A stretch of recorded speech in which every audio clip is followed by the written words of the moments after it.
नमस्कार। यह है फलक की कहानियों का अद्भुत संसार। किस्सा कहानी। कहानियां कुछ बड़ी और कुछ छोटी, कुछ मनोरंजक व कुछ डराती सी, लेकिन कहानियां बहुत कुछ महसूस कराती सी। मैं हूं डॉक्टर सोनिल सिंह और लेकर चलती हूं अपनी डरावनी कहानी की तरफ आपको, जिसका शीर्षक है खुले बाल। ये खुले बाल का भाग 5वां है। पिछले भाग में हमने सुना कि किस तरह सिया अपने कमरे में सो रही थी और अपने पलंग के हिल जाने से डर कर बाहर आई। बाहर उसे रवीना दिखी और जब वो वापस अपने कमरे में जाने को हुई तो उसका दरवाज़ा खुला नहीं। लेकिन जब सिया ने थोड़ा गुस्सा किया, दरवाज़ा खुला, लेकिन उसे वही एहसास हुआ, वही एक तेल की गंध आई जो कभी वीणा के रहने पर आती थी। सिया अपने कमरे में अंदर आई और इसके बाद हम कहानी शुरू करते हैं। ये कैसे मुमकिन है? नहीं, ऐसा नहीं हो सकता, ये मेरा वहम है। हाँ, ये मेरा वहम ही है और कुछ नहीं। सिया ने अपने सिर पे हाथ रखा और अपने दिमाग को खुद को समझाती रही, पर अचानक ही फोन बजने से सिया एकदम कांप उठी। फोन पर वही रिंगटोन, काहे सताए आजा पिया बसंती रे, काहे सताए आजा। सिया ने फोन उठाया। शिवेन, मुझे बहुत डर लग रहा है। क्या हुआ सिया, क्यों डर रही हो? शिवेन, वो गंवार। सिया, फिर वही बचकानी बातें। तुम्हें तो कभी मेरी बातों से फर्क ही नहीं पड़ता है। मैं जो बोलती हूँ वो गलत है और ठीक भी है। ठीक है, जाओ, क्यों फोन किया मुझे? अरे अरे अरे, गुस्सा क्यों हो रही हो? चलो चाय पीते हैं साथ में, आ जाओ जल्दी। और सुनो, अपनी नई सहेली को भी लेते आना। मेरी नई सहेली? किस सहेली की बात कर रहे हो शिवेन? अरे वही जो मिली थी कल रात, क्या नाम बताया था उसने? हाँ, वो वीणा से मिलता सा कुछ। अरे रवीना। रवीना का नाम सुनते ही सिया के तन बदन में आग लग गई। रवीना? उसे क्यों? अरे क्या हुआ तुम्हें? वो भी तो आखिर मेरी साली साहिबा है ना, आधी घरवाली। देखो शिवेन, ये बकवास करके तुम मेरा मूड अच्छा करने की कोशिश कर रहे हो, जानती हूँ, पर तुम्हें बता दूं कि मेरा दिमाग और ज्यादा खराब हो रहा है। अच्छा सॉरी बाबा, अकेली आ जाओ तुम, लेकिन जल्दी आओ, श्याम जी टी स्टॉल पर मिलता हूँ। ओके? ठीक है, आती हूँ। सिया ने फोन रखा और थोड़ा तैयार होकर निकल ही रही थी कि दरवाजे पर फिर रवीना मिल गई। सिया ने ताला लगाते वक्त उस पर ध्यान नहीं दिया, पर पीछे से आवाज आई, क्या जिज्जी अकेली जा रही हैं? जीजा जी ने हमें भी तो बुलवाया है ना। सिया ने पलटकर देखा तो रवीना गायब थी। ये कैसे संभव है? मुझे भी वीणा वाली चुड़ैल लग गई है क्या? सिया का दिमाग घूम रहा था। सिया ने ताला लगाकर फटाफट पहले अपने खुले बालों पर जूड़ा बांधा और सीढ़ियों तक आ गई, लेकिन पीछे से फिर वही आवाज, जिज्जी हम भी चलेंगे, हमें भी तो बुलाया है ना जीजा जी ने। क्या बकवास लगा के रखी है? सामने आकर बोलो, बोलो जो बोलना है।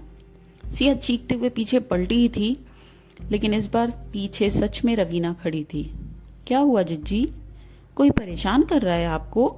हमको बताइए, हम देख लेंगे उसको। सिया कुछ बोल नहीं पाई। थोड़ी देर शांत रहने के बाद सिर्फ इतना ही कहा उसने, नहीं, कोई परेशान नहीं कर रहा, मैं जा रही हूँ, मुझे देर हो रही है। हम भी जा ही रहे हैं जिज्जी, सुने हैं श्याम जी की चाय बहुत अच्छी होती है। आज सिर में दर्द भी बहुत है और ये मेस वालों की चाय, छी। रवीना, तुम भी श्याम जी पर जा रही हो? तुम भी क्या मतलब? आप भी जा रही हैं क्या? साथ चलें? सिया ने कुछ नहीं कहा। वो चुपचाप सीढ़ियां उतरने लगी, पीछे पीछे रवीना के कदमों की आहट के साथ साथ। नीचे पहुंची ही थी कि मैडम ने उसे आवाज दी, सिया यहां आओ जरा।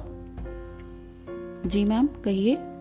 कहीं जा रही हो? अगर जल्दी में हो तो बाद में बात करते हैं। नहीं मैम, आप बताइए, मैं जल्दी में नहीं हूं।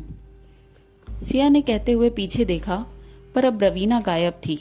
अचानक इतनी जल्दी कहाँ गई?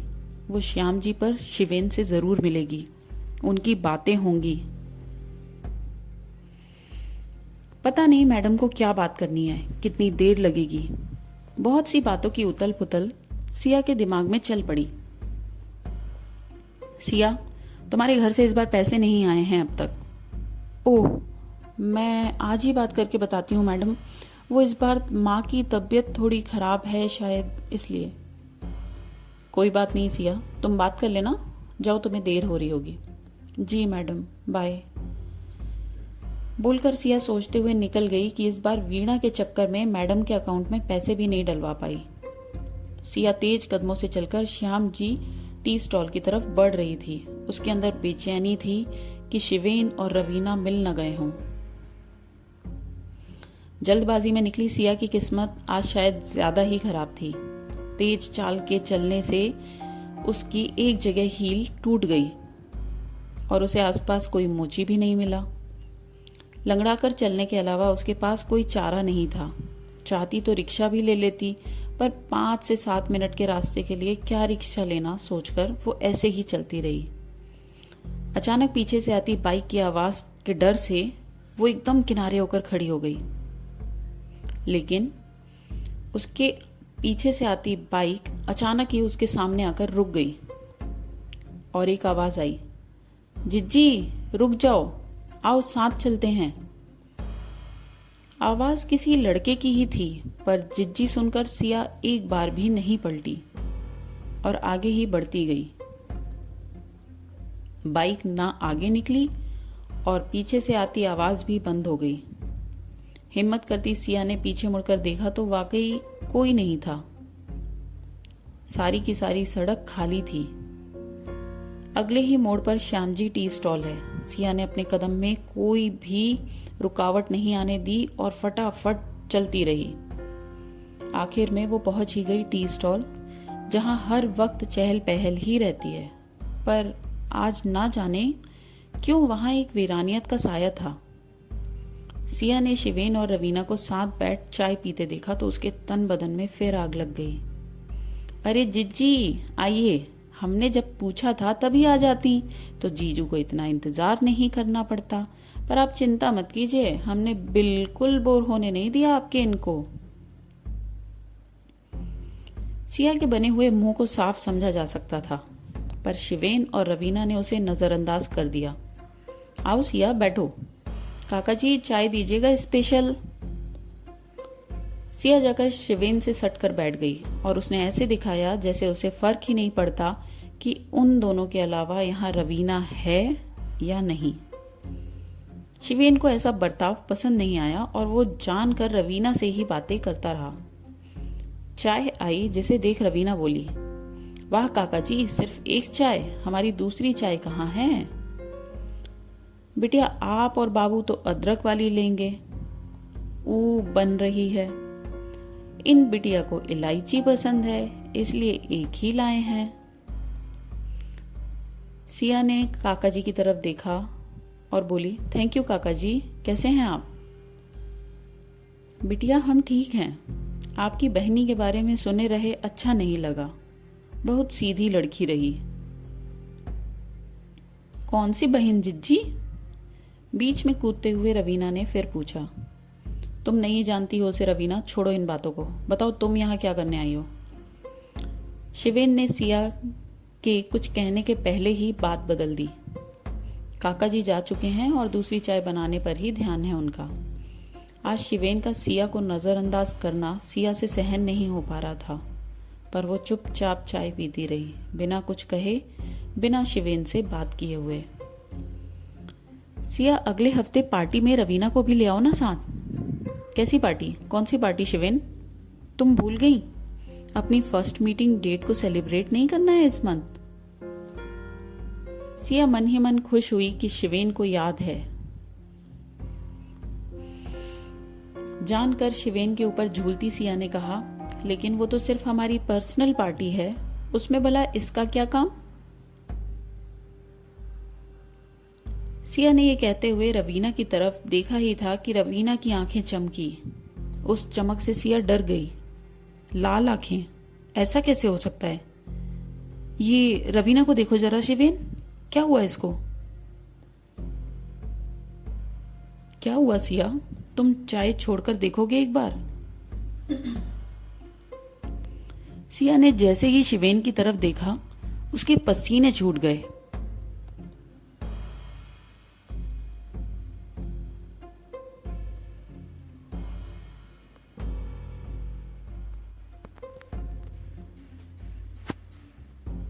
शिवेन की आंखें भी बिल्कुल वैसे ही चमकती लाल थीं। शिवेन, शिव, क्या हुआ तुम्हें? ये सब इसने किया है ना? मैं जानती हूँ ये लड़की ठीक नहीं है। क्या चाहती हो तुम मुझसे? रवीना और शिवेन सिया की बातों को सुनकर भी अनसुना कर रहे थे। बस दोनों ही घूर रहे थे सिया को, और अचानक रवीना बोली, जिज्जी, आपने हमें क्यों मरने दिया? हम तो आपकी छोटी बहन थे ना। सिया को काटो तो खून नहीं। वीणा, वीणा तू है क्या? अगर है तो बात कर मुझसे। मैंने क्या गलत किया है तेरे साथ? अच्छा, अब तू सगापन दिखाएगी। अब जब तुझे तेरी मौत सामने दिख रही है तो तुझे मुझसे बात ही करनी है। अब तू नहीं बचेगी सिया। सिया जिज्जी, तू तो गई अब।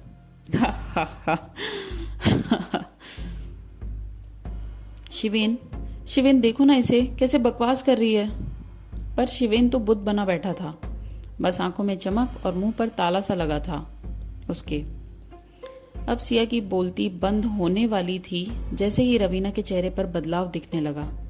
सिया की चीख भी नहीं निकली और वो बेहोश हो गई। होश आने पर सिया अस्पताल में थी। पास ही शिवेन बैठा था और एक और सोफे पर रवीना। तुम दोनों मुझे यहाँ क्यों लाए हो? क्या चाहते हो मुझसे? मैंने कुछ गलत नहीं किया वीणा के साथ। रवीना तुम कौन हो? क्या चाहती हो मुझसे? शिवेन सिया की ओर बढ़ा, उसका हाथ थामा, एक हाथ से बाल सहलाने लगा। बाल सहलाते शिवेन ने कहा, सिया परेशान मत हो। डॉक्टरों का कहना है कि तुम बहुत स्ट्रेस में हो। खुद को वीणा की मौत का जिम्मेदार मानना बंद करो, वरना जी नहीं पाओगी। हम सभी जानते हैं वीणा तुम्हारे लिए क्या थी। वो भी अब जानती ही होगी जहां भी होगी। हाँ, मैं सब जानती हूँ जीजा जी। सोफे पर बैठी रवीना की आवाज, आंखें सब बदल गईं। इस बार शिवेन ने भी वही महसूस किया जो अब तक सिया अकेले महसूस कर रही थी। डर, डर का साया फिर मंडरा रहा था, और इस बार सिया के साथ शिवेन भी था। सिया को जोर से थामकर शायद अपना डर भी कम कर लेना चाहता था शिवेन। रवीना, तुम्हें क्या हुआ? ऐसी क्यों बातें कर रही हो? कांपती आवाज में शिवेन ने पूछा।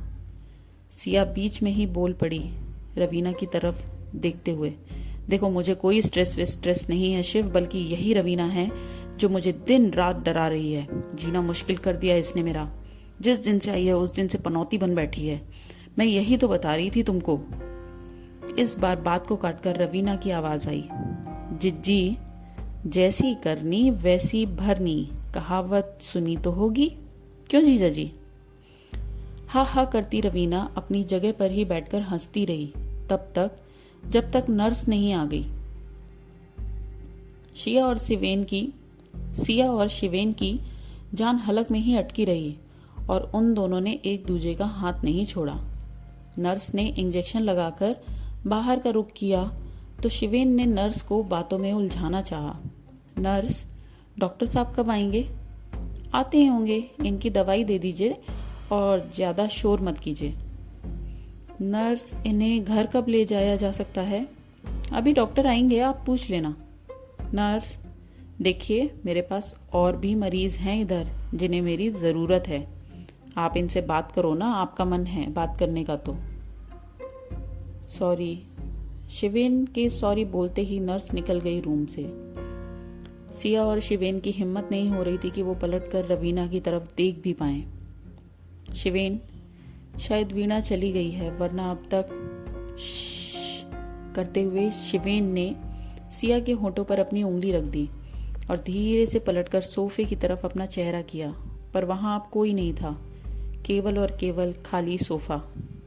सिया, वो कहाँ गई? मतलब वो अब वहां नहीं है। सिया पलटी और सोफे पर देखा तो चीख उठी, शिवेन, वो वहीं है, खून से लथपथ। सिया, कोई नहीं है वहां। शायद जब हम नर्स से बातें कर रहे थे तब भी वह चली गई होगी। लेकिन शिवेन, वो ये सब क्यों कर रही है और वो तुम्हें दिख क्यों नहीं रही? मुझे भी नहीं समझ आया सिया, तुम्हें डराने के लिए तो नहीं ना? मुझसे क्या लेना देना उसका? जानती ही कितना हूं मैं उसे, या वो मुझे। ये बात तो सच है सिया, लेकिन फिर उसका तुम्हें और मुझे डराना, जबकि वो तो वीणा को भी नहीं जानती। मैं भी नहीं समझ पा रही हूँ शिव, लेकिन बहुत डर लगता है अब। हम शादी कर लेते हैं ना, साथ में रहने लगेंगे तो हॉस्टल से पीछा भी छूट जाएगा। अरे मेरी डरपोक सिया, मुझे तो लगता है तुम्हारे हॉस्टल की गैंग ने ही रवीना को तुम्हें डराने का काम दिया है, वरना उसका ऐसे इस तरह डराना। आपने बिल्कुल सही कहा जीजा जी। पीछे से रवीना बिल्कुल ही नॉर्मल होकर बोली। अरे रवीना, तुम कब आई? अभी अभी। ये लीजिए चाय पीजिए। आपको बिजी देखा नर्स के साथ तो हम चाय लेने चले गए। जी आपकी चाय आती होगी, ये अदरक वाली है। सिया को रवीना की शक्ल भी देखना गंवारा नहीं था। क्यों आई हो वापस? चली जाओ यहां से। चाहती क्या हो तुम? अरे जिज्जी, आप बहुत चिल्लाती हैं। कैसे झेलते हैं जीजा जी आप इनको? रवीना की बात पर शिवेन और रवीना एक दूसरे को ताली देते हैं और हंसना शुरू कर देते हैं, जैसे अभी कुछ हुआ ही नहीं था। लेकिन तुमने तो जान ही निकाल दी थी रवीना। बहुत अच्छी हीरोइन हो तुम, बहुत ही अच्छी एक्टिंग करती हो। थैंक यू जीजा जी। आपको भी पसंद आई जीजी?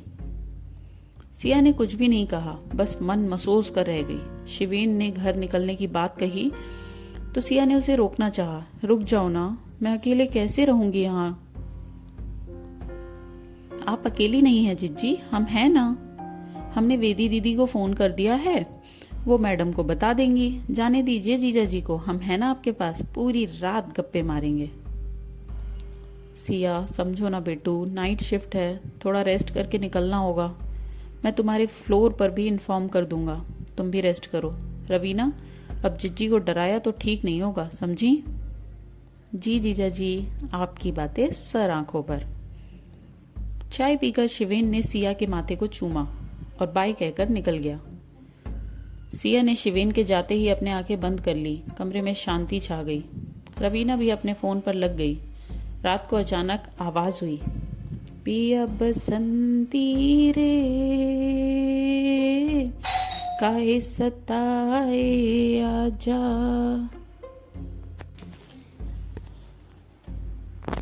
सिया की नींद टूट गई। उसने अपना मोबाइल निकाला तो वीणा के पिताजी का फोन था, पर इतनी रात गए क्यों फोन आ रहा था अंकल का? ये तो उठाने पर ही पता लगेगा। सिया ने फोन उठाया। हेलो, नमस्ते अंकल जी, कैसे हैं आप? नमस्ते बेटा, आप कहाँ हैं? हम हॉस्टल आए थे, सोचा था आपसे मुलाकात होगी, पर आप हैं ही नहीं तो सोचा बात कर लेते हैं। कल हम वापस जा रहे हैं, यहाँ के सारे काम अब खत्म हो गए हैं। अंकल जी, मेरी तबीयत थोड़ी ख़राब हो गई थी तो मैं बाहर हूँ। मैं आपसे लेकिन मिलना चाहती हूँ, क्या आप अभी आ सकते हैं? बेटा, मेरी ट्रेन बस आधे घंटे में ही है। आपसे बात होती रहेगी, आप अपना ख्याल रखिएगा। अंकल जी, मुझे वीणा के बारे में कुछ। इतना ही कहते कहते सिया रुक गई, फिर सोच कर बोली, ठीक है अंकल जी, फोन पर तो बात होती ही रहेगी। आप भी अपना ख्याल रखिएगा, नमस्ते।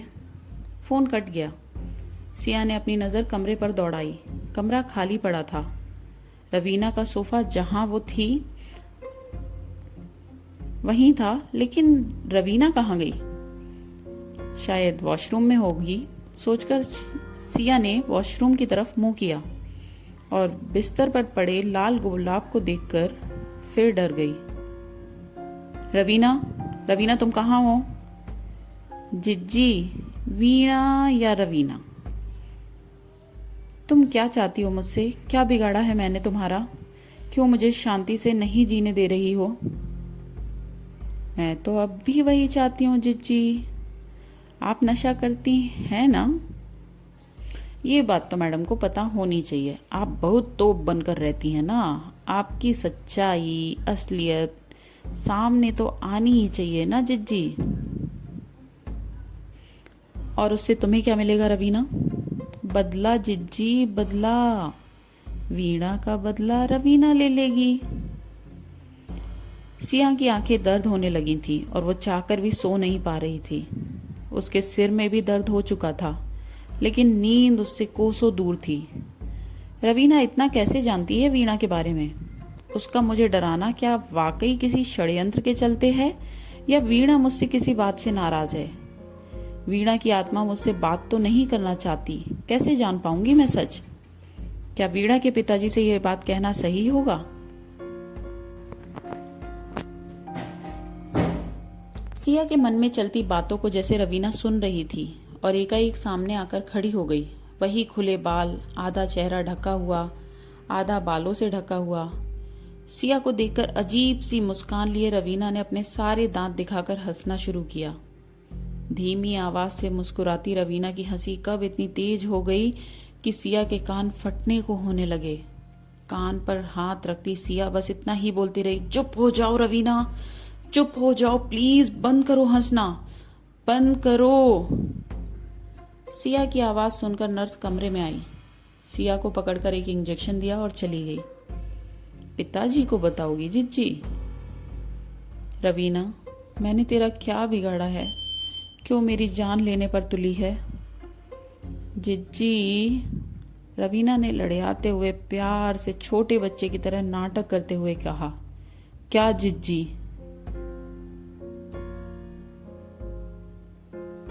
जिज्जी जान, आपकी ना जान लेनी है जिज्जी।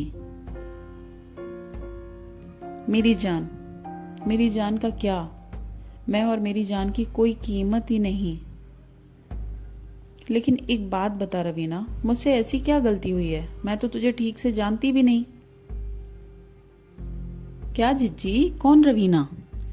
आप हमें इतनी जल्दी भूल जाती हैं बार बार। हम आपकी गंवार, अपनी गंवार को पहचानी नहीं आप जिज्जी। रवीना, हर मजाक की एक हद होती है, एक समय होता है। हर वक्त बस एक ही तरीके की नौटंकी नहीं पसंद, इसका अंजाम अच्छा नहीं होगा। जिज्जी, मरे हुए को भी मारना जानती हैं आप? पहले ही मार चुकी हैं मुझे, फिर मार देंगी? अब क्या करेंगी बताइए? आज ही बता दीजिए कि आप कर क्या लेंगी। सोने तो मुझे, हटो यहां से। सिया ने रवीना को जोर का धक्का दिया, लेकिन रवीना टस से मस भी नहीं हुई। सिया को डर लगना शुरू हो गया था, पर वो अपना डर अपने चेहरे पर आने नहीं देना चाहती थी। सिया ने एक नजर फिर रवीना के चेहरे पर की, जिस पर से चमड़ी हट चुकी थी। वो तेल की महक भी एकदम करीब से आ रही थी। ये वीणा ही है, पर ये कैसे संभव है? वीणा की आत्मा रवीना पर क्यों? सिया ने जोर से आंखें बंद करनी चाहिए, पर उसका जोर चल नहीं पा रहा था। उसकी पलकों को जैसे किसी ने पकड़ रखा था और वो हिल भी नहीं पा रही थी। सिया के होंठ भी नहीं हिल पा रहे थे। सिया चिल्लाना चाह रही थी, जोर जोर से डॉक्टर या नर्स चिल्लाकर बुलाना चाहती थी ताकि कोई तो उसके कमरे पर आए, लेकिन वो नहीं बोल पा रही थी। पत्थर सी हुई सिया के सामने एक ऐसी लड़की खड़ी थी जिसकी चमड़ी गिरती जा रही थी जमीन पर और उसके चेहरे की हड्डियां दिखने लगी थीं। खून को अपने हाथ पर टपकता देख सिया सकपका उठी और अचानक पलंग से उचक गई। पलंग से हल्का होते ही सिया की चीख निकल गई और नर्स दौड़कर कमरे में आई। रवीना अब भी सिया के पास ही खड़ी थी, सिया का हाथ थामकर। सिया के चेहरे पर अजीब भाव थे, जिसे समझना उस नर्स के लिए और तो और रवीना के लिए ही मुश्किल था। नर्स ने रवीना से पूछताछ की और चली गई। रवीना ने बताया भी कि उसने सोते में ही आवाज सुनी और वो पास आ गई। रात जैसे तैसे कट गई, डरते डरते, और सुबह होते तक सिया ने एक फैसला ले लिया। हॉस्पिटल से दोनों हॉस्टल आ चुके थे। रवीना अपने कमरे में थी और सिया अपने कमरे में। सिया ने फोन लेकर सबसे पहले शिवेन को फोन मिलाया। मिलना है मुझे तुमसे। हाँ, ऑफिस से निकल कर आता हूँ हॉस्पिटल। नहीं शिवेन, हॉस्पिटल नहीं, मैं हॉस्टल आ गई हूँ। मैं मैसेज करती हूँ, वहीं मिलेंगे। ठीक है सिया, अब तुम ठीक हो ना? हमारी आधी घर वाली रवीना के क्या हालचाल है? डराया तो नहीं ज्यादा? शिवेन, मुझे उसके बारे में कोई बात नहीं करनी। क्यों, कुछ हुआ क्या? नहीं, तुम बस मिलो जल्दी। सिया ने फोन कट करके शिवेन को मैसेज भेज दिया। उसका जवाब ओके का पढ़कर सिया ने फोन रखा और तैयार होकर निकलने लगी। ताला बंद करके बढ़ी ही थी कि रवीना पीछे से बोली, ओम रेस्टोरेंट जिज्जी, वो भी अकेले अकेले? सिया ने एक कदम भी नहीं रोका, ना वो पलटी, बस बढ़कर सीढ़ियां उतर गई और शिवेन को मैसेज डाला कि हम ओम रेस्टोरेंट नहीं, आज ऑफिस के बाहर वाले इंडियन कॉफी हाउस में मिलेंगे। शिवेन के ओके पर सिया ऑटो पकड़कर चल दी। फोन पर बीप बीप की आवाज पर सिया ने मैसेज देखा जिस पर लिखा था, इंडियन कॉफी हाउस जिज्जी, वो भी अकेले अकेले? सिया ने मैसेज देखकर चुपचाप फोन बैग में रख लिया। शिवेन पहले से ही कॉफी हाउस में था। सिया ने जाते ही बैठकर शिवेन का हाथ पकड़ लिया और जोर जोर से रोने लगी। आसपास के लोगों की नजर सिया और शिवेन पर थी। सिया, सब देख रहे हैं, सिया चुप हो जाओ, सिया। जोर से हिलाकर जब शिवेन ने सिया को होश दिलाया, सिया अपने आसपास देखकर रोना और आवाज करना बंद कर दिया, पर आंसू अब भी लगातार बहते रहे, बिना रुके, फुल स्पीड में। कुछ कहोगी या बस रोती ही रहोगी? शिवेन, क्यों मेरे साथ ही सब होता है? मैंने कभी किसी का बुरा नहीं सोचा, चाह कर भी किसी का बुरा करती भी नहीं हूं मैं, लेकिन मेरे साथ ही ये सारी चीजें क्यों होती हैं? हुआ क्या है सिया, साफ साफ कहोगी कुछ? शिवेन की बातों में गुस्से के साथ परवाह भी थी। सिया के आंसू अब भी नहीं थमे थे और लगातार बह ही रहे थे। शिवेन, पहले वीणा और अब ये रवीना। मैंने वीणा का भी कभी बुरा नहीं चाहा न सोचा, फिर भी वो मेरी एक गलती की वजह से। सिया की आवाज फिर गूंजने लगी पूरे कॉफी हाउस में। मैनेजर उठकर आए और इस बात के लिए शिकायत की। शिवेन ने मैनेजर से माफी मांगी और सिया को लेकर निकल गया। सिया बाइक में पीछे बैठी बैठी अब भी लगातार आंसू बहा रही थी और अचानक उसके मोबाइल पर फिर एक मैसेज आया, बाइक पर अकेले अकेले जिज्जी? सिया का सिर घूम गया। शिवेन, गाड़ी रोको। क्या हुआ सिया? रोको ना गाड़ी। शिवेन ने गाड़ी रोक ली। सिया उतरी और जोर से चिल्लाई, कहाँ हो तुम? पीछा कर रही हो मेरा? सामने आओ अभी। शिवेन ने गाड़ी स्टैंड पर लगाई और सिया को आकर पकड़ा। क्या हो गया है तुम्हें? ऐसे बीच सड़क पर किसे बुला रही हो? पागल हो गई हो क्या? ये देखो शिवेन, जब मैं हॉस्टल से निकली तब भी ये मैसेज किया उसने, और अब ये मैसेज की अकेले अकेले बाइक पर घूमने। शिवेन ने मैसेज देखने के लिए फोन लिया पर कोई मैसेज था ही नहीं। सिया, किस मैसेज की बात कर रही हो? कौन सा मैसेज?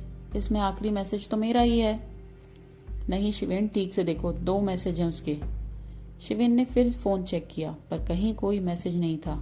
सिया, तुम बैठो, चलो मेरे रूम पर, घर चलकर बात करते हैं। शिवेन के हाथ से फोन लेकर सिया पागलों की तरह उन मैसेजेस को ढूंढती रही पर कोई मैसेज नहीं था। ऐसा कैसे हुआ? अभी तो देखा था मैंने।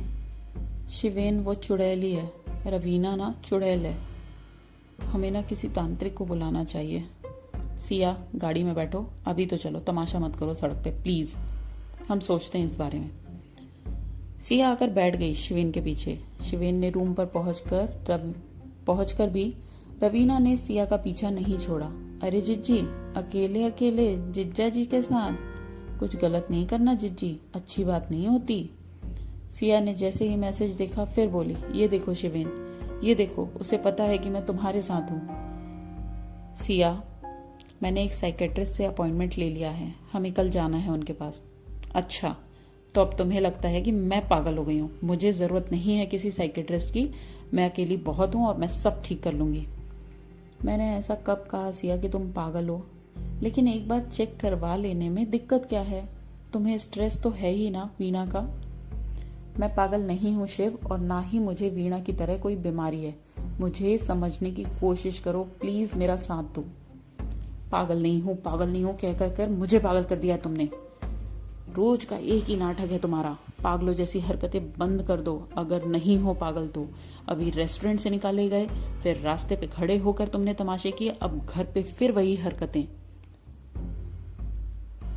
शिवेन को इस तरह नाराज देखकर सिया ने चुप्पी साध ली और एक कोने पर जाकर बैठ गई। बिना कुछ बोले बहुत देर तक जमीन को ताकती रही। शिवेन ने जैसे ही सिगरेट जलाई, सिया उठकर शिवेन के पास आ गई। मैं मिल लूंगी डॉक्टर से, तुम नाराज मत रहो मुझसे। शिवेन बिना कुछ कहे ही अपनी सिगरेट पीता रहा। मुझे भी दे दो, कितनी देर से कुछ पिया ही नहीं है। सिया सब छोड़ दो, ये सब नशे, शादी करनी है ना तुम्हें मुझसे। ऐसे ब्लैकमेल मत करो ना शिव, मैं कोशिश कर तो रही हूं ना। सिया ने शिवेन के हाथ से सिगरेट का पैकेट लेकर सिगरेट जला ली। आज क्या पियोगी? जो तुम पिला दो मेरी जान। सिया शिवेन अब नशे में चूर होकर, खुद में मस्त होकर रवीना और वीणा को भूल गए। नींद का झोंका आया ही था कि सिया का फोन बजा। नींद और नशे में सिर्फ घंटी बजती रही। काहे सताए आजा पिया बसंती रे, काहे सताए आजा। फोन बजता रहा, लेकिन दोनों ही नशे में गुम रहे। सुबह की ठकठक ने दोनों की नींद खोली। ये कहानी अभी इतनी ही। अगले भाग में हम जानेंगे कि आखिर दरवाजे पर आया कौन था। अगर आपको ये कहानी अच्छी लग रही है तो हमारे चैनल को सब्सक्राइब करें। ये कहानी आप सुन रहे थे किस्सा कहानी पर डॉक्टर सोनल सिंह की आवाज़ में। धन्यवाद।